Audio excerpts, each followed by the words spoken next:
क्या मांगती है मनोज भैया? फिर कल के दिन हमसे मत कहना कि महाराज जी आपने कब कहा था। तो हर व्यक्ति सुन ले, समझ ले और मेरी बातों को कंठ में बांध ले। तो जिसके फेसबुक अकाउंट चालू है वो चालू कर लो, या नेट बहुत अच्छा आता है, कोई दिक्कत नहीं। चालू कर लो, बढ़िया, ठीक है ना। पहले तो हाथ जोड़ लीजिए, कहिए गुरुजी भूल चूक लेना देना सब क्षमा। क्योंकि मुझे मालूम है, इसलिए आज हमारे खिरोर समाज ने भोजन पहले ही चालू कर दिया।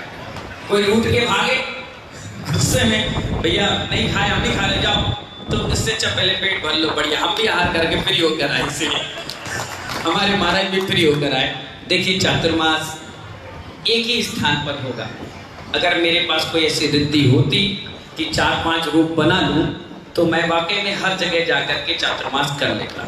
मैं बहुत सरल, कोई भी बच्चा आ जाए, कोई भी बुजुर्ग आ जाए, मेरा कमरा कभी बंद नहीं होता, मैं कभी वीआईपी ट्रीटमेंट नहीं देता, मैं खुद वीआईपी सबको आशीर्वाद देता हूँ। इसलिए तो देखो बिना अल्लाह गुल्ला के आप लोग इतने दौड़ दौड़ कर भाग कर आ रहे हो।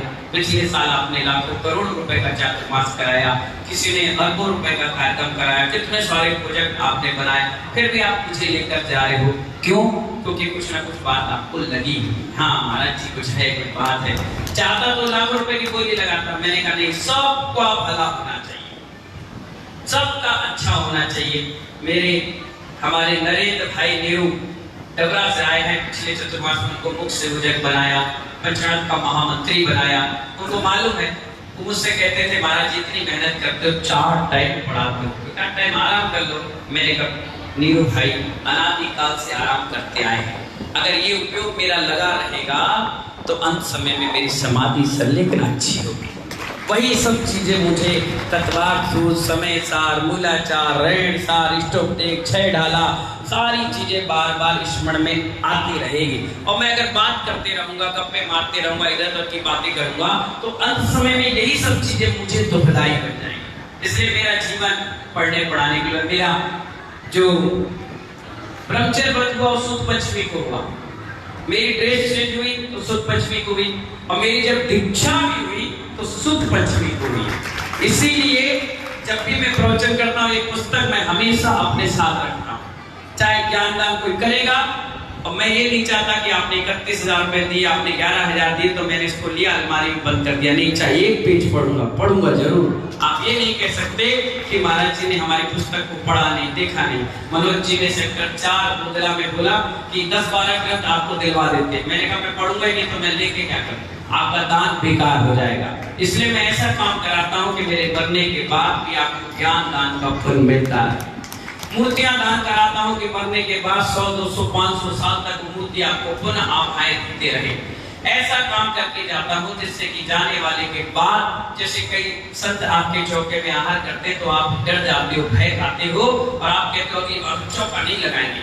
लेकिन जब हम या हमारे महाराज जाते हैं आहार करने के बाद तो आप कहते अगली बार फिर लगाएंगे, अगली बार फिर लगाएंगे, क्योंकि महाराज जी इतने अच्छे हैं, सरल है। मेरी सोच है कि धर्म को इतना सरल बना दो, इतना सरल बना दो कि आदमी रसगुल्ला बन जाए, कहीं से खाए वहीं से मीठा नजर आए। इतना सरल बना दो कि आदमी सहज रूप में आए। आप देख रहे थे उमेश कह रहा रुक जाओ, बच्चे के लिए, क्योंकि उनको मालूम है महाराज जी कभी गुस्सा होते हैं, कभी किसी को डांटते नहीं। कितनी बड़ी गलती हो जाए वो कहते हैं ठीक है भैया चलो कोई बात नहीं, चला लेंगे, देख लेंगे, आगे कर लेंगे, पीछे कर लेंगे। महानुभाव मैं पैसे वाला संत नहीं हूँ, पापा नहीं, अपने पास जेब ही नहीं। हाँ ये है ना पैसे वालों का संत हूँ मैं, तो जिनके भाग है उसका संत हूँ। जिसके भाग है उसके पास पहुंच जाता हूँ। अभी अवधपुरी के 4-5 लोग मेरे पास आए और कहने लगे मुझे चौका लगाना है। मैंने कहा कितनी दूर है? उन्होंने कहा 2 किलोमीटर। लड़के से न पाया तो भाई निकला। मैंने कहा कोई बात नहीं। मैंने उनसे कहा एक काम करना, कितने दिन चौका लगाओगे? कहने लगा 1 दिन। मैंने कहा नहीं 2 दिन लगाओ। बोले क्यों? मैंने कहा वहां कितने घर हैं? बोले 10-15 घर। मैंने कहा 2 दिन मौका दो, उनको भी मौका दो। घर खाली था, वहीं जाकर रुक गया। 2 दिन चौका लगा, ऐसा माहौल हो गया जैसे कोई मंदिर पूजा पाठ वहां चालू हो गई। लग ही नहीं रहा था कि नई जगह में आया। मैंने देखा कि उनके भाव चौके लगाने के लिए है, तो मैं गर्मी की परवाह नहीं किया, मैं गया। क्यों गया? आज उनके भाव बने हैं, वो बने रहे, नहीं तो वो मलक्ष बन जाएंगे कुछ दिन में, फिर कहेंगे हमारे यहाँ आते नहीं है, जाते नहीं है, तो हम क्यों लगाए, क्यों जुड़े। कम से कम 15-20 परिवार वहां जुड़ गए। आज भी बहुत सारे लोग आए। एक राहुल भैया है, एक के घर पे आज तक कभी कोई संत नहीं पहुंचा। मैं वहां से निकल रहा था, जिस दिन मैं गया तो ऐसा लगा जैसे घर में कोई शादी ब्याह का माहौल है। पूरा खानदान इकट्ठा हो गया, पूरा खानदान, और इतना बैंड बाजा बजाकर साउंड सिस्टम लगाकर। मैंने सोचा जब 10 मिनट के लिए संत आए हैं तो इतनी खुशी है, अगर आधा 1 घंटे के लिए आ कर रहे हैं तो खुशी का ठिकाना नहीं रहेगा। हमारे पलासों में जब मैं पहुंचा पहली बार तो वहां के बच्चे बहुत डरते थे। मैंने एक डायरी दी, मैंने लो, चले गए तो 2 को पकड़ के लाए, मैंने उनको भी दी, लो तो 4 को पकड़ के लाए, मैंने कहा लो 100 को पकड़ के लाए। अब दूसरे दिन उनकी आदत पड़ गई कि महाराज के पास जाते हैं तो कुछ ना कुछ मिलता है, तो वो बैठ गए आगे। मैंने कहा बोलो महावीर भगवान की जय, बोले महावीर भगवान की जय, मैंने लो। मैंने कहा बोलो मोक्ष मार्ग से नीता, बोले मोक्ष मार्ग से था, मैंने लो। बोलो तन्नी सरगा ददी का महात्मा, बोले तन्नी सरगा ददी का महात्मा, दिन भर याद करे, मैंने कल पूछूंगा, बोले पूछे, मैंने लो। मैं ऐसे वालों का संत पढ़ाता भी हूँ, गिफ्ट भी बांटता हूँ, आशीर्वाद भी देता हूँ। कभी भी मेरी कॉम्पिटिशन की इच्छा नहीं होती कि इससे अच्छा हो जाए, इससे बढ़िया हो जाए, इससे बड़ा नाम हो जाए, इससे बड़ी फोटो लग जाए। मैं ये सब चीजों से बहुत दूर हूँ, क्योंकि मेरी ये समाधि में कारक बने गए, मेरे समाधि में मेरे परिणाम बनेंगे। मेरे परिणाम, मेरा स्वाध्याय, मेरा ज्ञान अर्जन, मेरे भगवान की भक्ति। इसीलिए हमारे आराध्य बरासु वाले बाबा, जिनका बहुत दिनों से मुझे इंतजार था उनका उद्घाटन का, फरवरी या मार्च होली पर उस मंदिर का पूरा उद्घाटन हो जाएगा।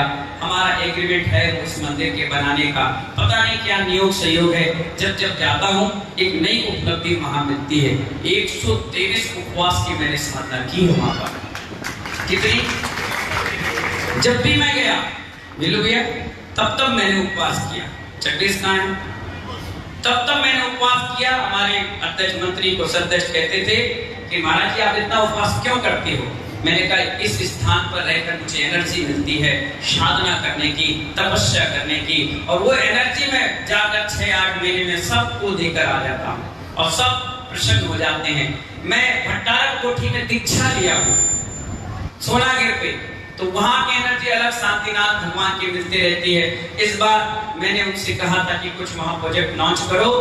आप मेरी दीक्षा से बचे हुए पैसे की जमीन लेकर रखे हो, कुछ बना नहीं रहे हो, 13 साल हो गए, समिति नहीं बनी। हमारे राजेंद्र जी अध्यक्ष बने, सुनील लोहिया महामंत्री बने, सबकी भावना बनी कि कुछ हो जाए। इस बार फरवरी में जब मेरी दीक्षा जयंती थी तो एक वैद्यशाला हॉस्पिटल का शिलान्यास मैंने कर दिया। मैंने कहा दवा और दुआ एक साथ मिलना चाहिए। हमारे इलाहाबाद नरेश बहुत प्यारे, पिछले 5 साल पहले ऐसा लॉकडाउन पड़ा, कोई साधु को चतुर्मास के लिए सिंपल नहीं चढ़ा रहा, और मैं वहां गया तो दिलीप भाई से मैंने कहा सुनो, मैं कमरे से बाहर नहीं आऊंगा, बहुत बड़ा रिस्क लेकर के आया हूं और कमरे में रहूंगा, आहार करूंगा और आराम से बैठूंगा। उन्होंने कहा चलो हमें कोई तो महाराज मिले बरीपुरा में चतुर्मास करने वाले, और मैं बैठ गया। मालूम है जितनी भीड़ यहाँ दिख रही है इतनी रोज वहां होने लग गई। मैं एक मंदिर से दूसरे मंदिर चला गया, मैंने भीड़ चले जाए, लेकिन वहां भी लोग पीछे पड़ गए, वहां से यहाँ, यहाँ से वहां। इटावा का ऐसा कौन सा मैरिज गार्डन है जिसमें मैंने प्रोग्राम नहीं किया? हर गार्डन में कभी इधर ऐसी प्रभावना हो कि 13 के 13 मंदिर एक साथ जीर्णोद्धार हुए। हर मंदिर में काम हुआ। करहल गया, करहल में भी बहुत बढ़िया कार्यक्रम चला। भोपाल गया, भोपाल में तो एक भोजनालय चालू करवा गया,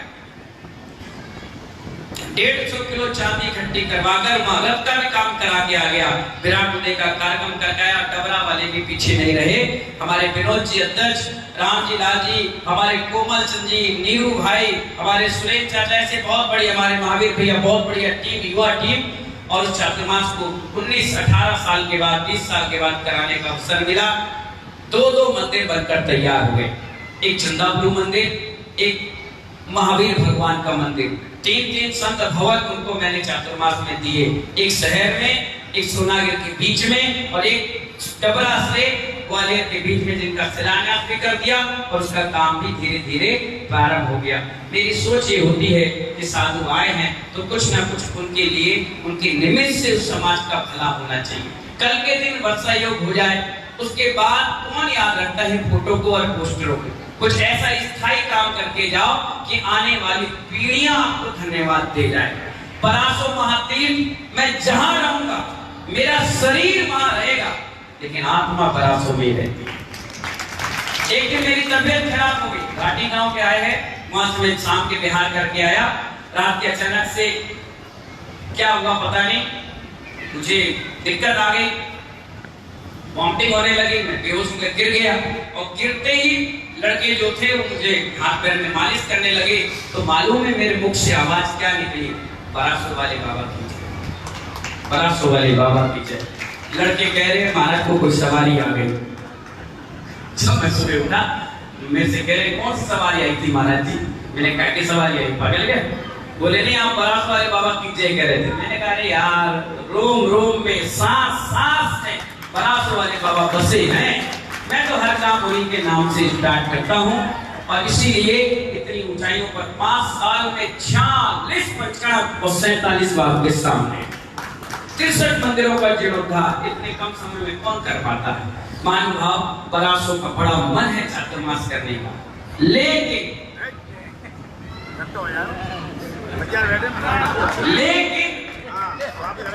एक चातुर्मास में कर चुका हूं। बिल्लू भैया की बड़ी इच्छा है कि आप बैठेंगे तो वहां का विकास हो जाएगा। मैंने कहा मैं नहीं भी बैठूंगा तो जहां बैठूंगा वहां से विकास करूंगा। डबरा भी रहा तो वहां से मैंने व्यवस्थाएं बनाई, मैं करल रहा तो वहां से व्यवस्था बनाई, मैं भोपाल भी गया, रात के सोया तो सपने में सरस्वती आई और कहने लगी जिस घर में कल आहार करोगे वही व्यक्ति आपके मंदिर का शिखर बना देगा। मैं सुबह उठा और विहार करके गया, रास्ते में पानी गिर गया तो एक चौक पे रुक गया भोपाल में और वहां चौका लग गया। मैं आहार करने गया, वो भिंडकी अम्मा निकली, इनके रिश्तेदार। हमने कहा अम्मा कैसी हो? बोले बहुत बढ़िया। परासो में कछु देने हैं। मैंने क्या दोगी? बोले कुछ भी लगा दो। मैंने कहा ठीक है, लाओ शिखर बना। तो जो सपने आते हैं ना परासो के, वो सब अपने आप पूर्ण हो जाते हैं। इसीलिए इस वर्ष का बहुत दिनों से उनका प्रयास वर्षा योग का चल रहा है और उनकी इच्छा है कि मंदिर का विकास हो, बहुत जोरदार। वहाँ भोजनशाला, संत निवास, ऊपर सभागार बनकर तैयार, भगवान खुले में थे 5 साल पहले, आज इसका नजारा बिल्कुल चेंज है और सारी व्यवस्थाएं हमारे बिल्लू भैया, हमारे मुकेश भैया, हमारे चक्रेश भाई, हमारे रमेश भैया, उमेश भाई, बहुत सारे लोग, आनंद भैया मिलकर के, हमारे बच्चे सेठ जी जिन्होंने 4-5 महीने लग के चौका लगाया और किस्मत देखिए एक दिन में उनके घर में सूतर नहीं लगा। जिस दिन मैंने कदम बाहर निकाला दूसरे दिन फोन आ गया, सूतर लग गया। इतनी बड़ी रिस्क मैंने ली लेकिन मुझे कोई परवाह नहीं रही, भगवान का आशीर्वाद रहा।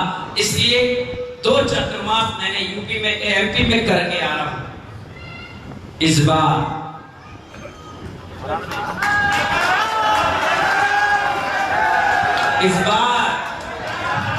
यूपी बहुत बड़ा है, इस बार यूपी बहुत बड़ा है क्योंकि देखिए स्वाभाविक है अगर मैं परासो में बैठूंगा बिल्लू भैया तो बहुत समय आपको देना पड़ेगा, खर्चे भी बहुत सारे होंगे।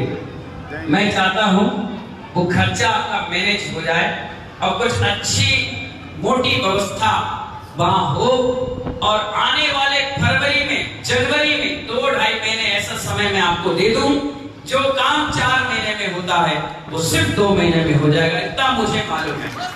आने वाले 12 से 17 नवंबर बगदा का पंचकड़क है, बिल्कुल नाम पर है। 6 से 11 दिसंबर मैनपुरी का पंचकड़क है और उसके बाद लगभग फरवरी तक 2-2.5 महीने हमारे पास समय रहता है। तो मैं परासो पहुंचकर जी जान लगकर उस परासो का झंडा ध्वज अलग से लहरा दूंगा। इसकी आप चिंता मत करना। इसलिए बरासों वाले बाबा को यहीं से प्रणाम करता हूं और आप सभी को आशीर्वाद देता हूं कि आप सभी लोगों ने प्रयास किया, हमारे सभी घिरोर वासियों का, आगरा वासियों का, इटावा और मैनपुरी वासियों का उत्साहवर्धन किया। इसलिए महानुभाव बरासों में करूंगा, रुकूंगा, छोटे छोटे समय देकर के रुक जाऊंगा। इसीलिए आप लोग निराश ना हो। इस वर्ष का वर्षा योग आप खुद का कर लेना, स्वयं सागर का और स्वयं मती का। इसलिए घबराने की आवश्यकता नहीं है। आपने प्रयास किया, आपका सिरफल स्वीकार है। मैं कौन होता हूँ भगवान बरासों वाले का सिरफल ना स्वीकार करो, इसलिए स्वीकार है।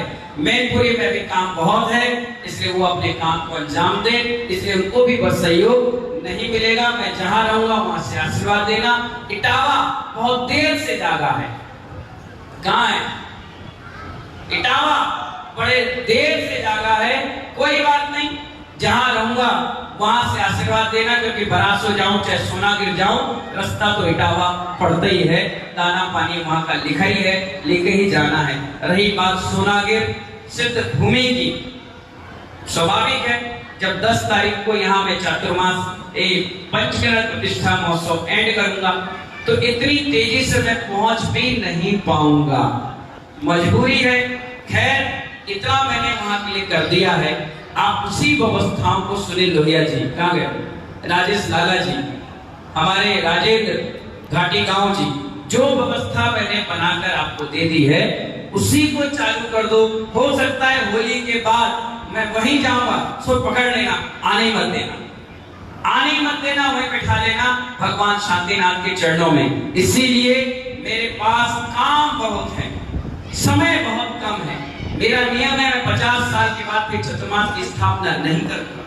मेरा नियम है मैं समाजों के बीच नहीं जाऊंगा। मैं ऐसे ही भट्टारक कोठी बरासो सिद्ध भूमि पर, अतिशय भूमि पर बैठा करूंगा। मैं अपने जीवन के 19 साल बचे हुए साधना कराऊंगा। 69 साल की मेरी उम्र है, ये मुझे एहसास होता है। इसलिए मेरा नियम है कि 10 साल में खूब परवाना करूं। मेरे पास बहुत बड़े बड़े प्रोजेक्ट आगरा आते ही मुझे मिल गए, और मैं जो प्रोजेक्ट ले लेता हूं उसको पूरा गीता खोलकर ही जाता हूं। इसीलिए सर्वोदो भद्र जिनालय हो या बगदा का पंचगड़ा हो, सेक्टर 4 और 7 का सप्त भवन हो या बत्तल गली का संत भवन हो, चाहे कलाकुंज का अवधपुरी का कार्यक्रम हो, ये सब हमारे निमित्त नैमित्तिक से जुड़ेगा।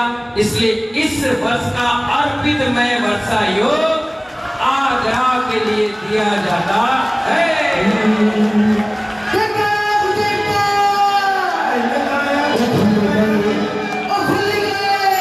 खुल गए